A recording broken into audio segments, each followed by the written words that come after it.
We've heard a lot of data. We've seen that people are generally pretty happy with search. We see they're using it more often. We see that they are doing crazy amounts of tasks and different types of tasks, and yet we're in third place at Microsoft. How do we compete?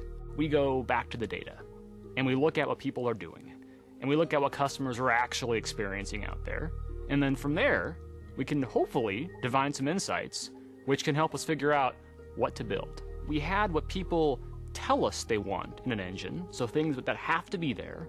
And then we have things that we see people are doing. There are these unknown needs they have, which we can see through the data. So the challenge in taking all these ideas is building a product which both addresses what they say they have to have a search engine, and also builds features and functions to address problems they don't know they have yet. And that's what we did. We have search logs over the entire period of time we've been running search. That gives you a good indicator about how people are searching. But then we also have a broader set of data where we get the toolbar data from all the countries where we have the toolbar, and we're able to see not just what people are doing on our search engine, but what are they doing on every search engine.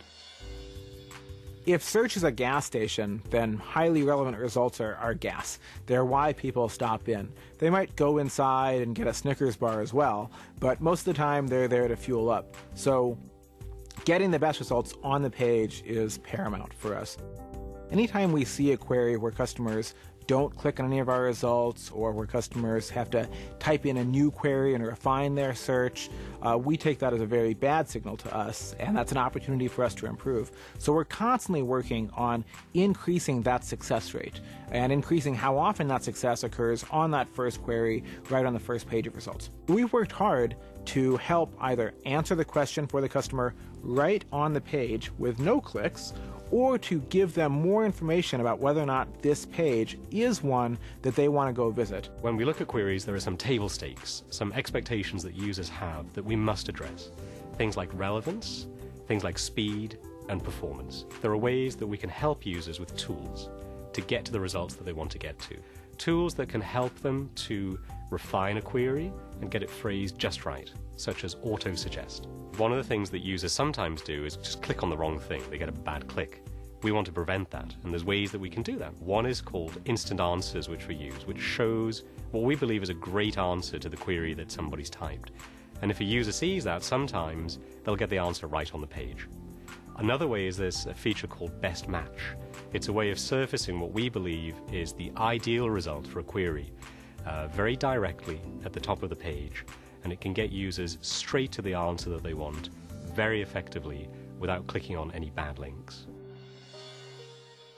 86% of people said that they wanted a more organized search experience. Only a third of the people said that they were getting an organized search experience. They really liked a way to organize the results and give you a better experience by adding structure and order to the chaos of 10 blue links. What we realized, which is kind of common sense, is that queries were clustering into sort of categories of queries, and we found that these categories had refinements that were unique to that category. So for example, if you were looking for a camera, the things you were looking for around a camera were unique to that category of things. So you might be looking for reviews of a camera, or you might be looking for prices or places to buy it, or how-to guides, but the things you're looking for a camera are different than the things you might be looking for if you're looking for a pair of shoes. You'll watch users about 50% of the time are trying to refine their queries, and sometimes they're successful. More often than not, they'll just abandon when it becomes too complicated. They'll just give up. We can help users by refining those queries,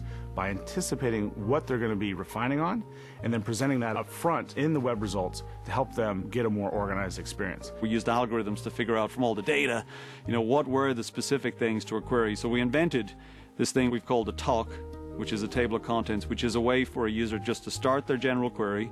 We try to keep the magic of all the hard work in the engine and make it very simple for consumers. So that's why we put this Explorer pane on the left-hand side, where you just type in a simple query and then we'll do all the work, and then you just click and you get access to very highly relevant results just for that specific thing. We took that area of dissatisfaction and we introduced an opportunity for us to provide satisfaction.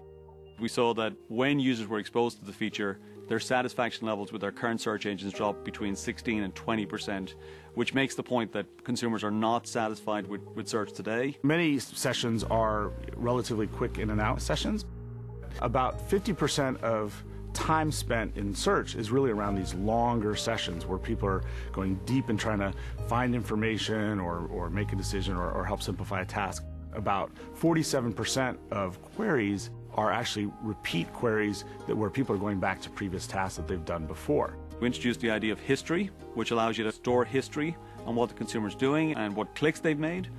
So we can use that to help reduce the amount of clicks, reduce bad clicks, get back to good clicks.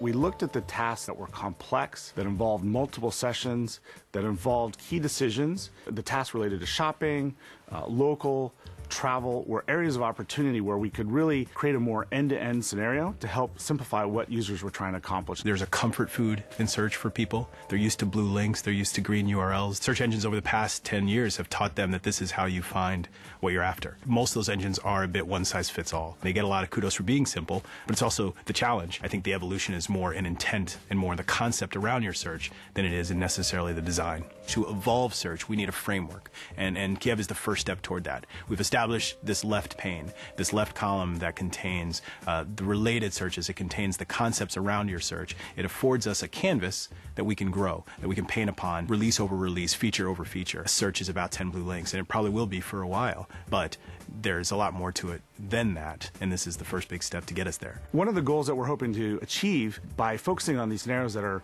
complex, multi-session and long, is we're hoping that by simplifying that experience, we can actually start to build trust with the user and build confidence that search engines can do more and they can really deliver against helping simplify the tasks that people are trying to do, and they're turning to search engines today to accomplish, but they're not necessarily getting.